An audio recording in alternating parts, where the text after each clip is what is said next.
তোমরা পয়সা রিলিজ করো। এই একমাত্র পশ্চিমবাংলা তাতে লেখা আছে না দেবেন না। 2,30,000 কোটি টাকার হিসেব দেয়নি। যে 2 লাখ টাকার হিসেব নয়, 2,30,000 কোটি টাকার হিসেব এই সরকার এখনো দেয়নি। সব ছেড়ে পুড়ে সাফ করে দিয়েছে। এরা কি হিসেব দেবে? এরা তো আবাস যোজনার 12,500 টাকার বাথরুম তৈরি করার জন্য প্রাইম মিনিস্টার দিয়েছিলেন, সেটা পর্যন্ত ছেড়ে দিয়েছে। তারা বাথরুম সেটা করে ছেড়ে দিয়েছে।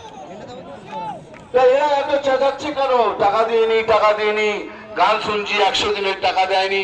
তাই যদি হয়, চলুন আপনাদের সামনে আমি চ্যালেঞ্জ করছি, ওনাকে বলুন যে প্রেস কনফারেন্স করতে আর কাগজটা তুলে দেখাতে। এই দেখুন, আমি 2,30,000 কোটি টাকার হিসেব দিয়ে দিয়েছি।